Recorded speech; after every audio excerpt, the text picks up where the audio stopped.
Welcome back. The anti-Muslim threats by Burma's majority Buddhists are still going strong.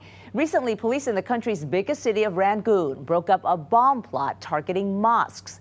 And for weeks now, Buddhist monks have been leading protests against a plan backed by Muslim nations to establish an office in Burma through the organization of the Islamic Conference. The OIC is an association of 56 countries promoting solidarity among Muslims. Kenneth Wong monitors Burmese social media for Link Asia. The OIC's visit was prompted by communal violence between Burma's Buddhist majority and its Muslim minority. The plight of the Rohingyas, Bengali immigrants living mostly in Burma's Rakhine state, is particularly alarming. It's raised concerns not just in the OIC but also at the UN and among human rights groups.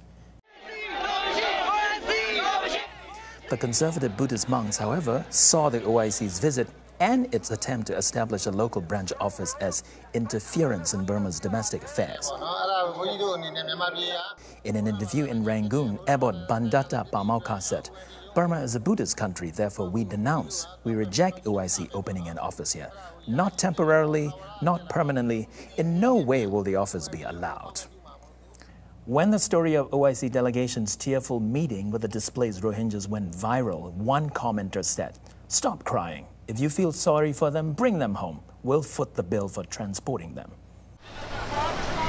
The OIC probably wasn't surprised by this reception.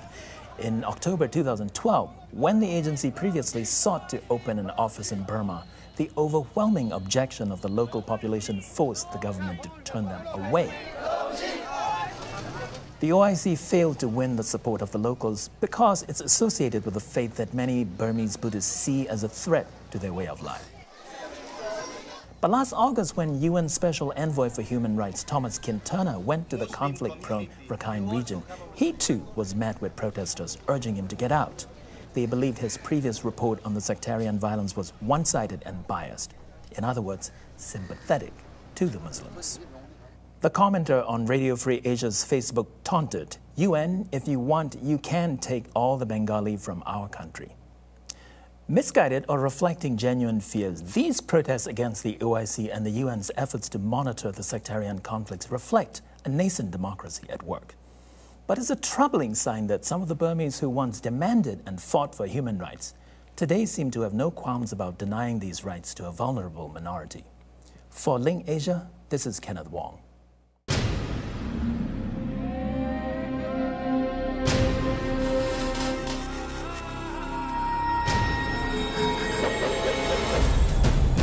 US airwaves, a global channel of uncompromising stories. World news, documentaries, entertainment, and culture. Link TV, connecting you to the world. For more information, visit linktv.org.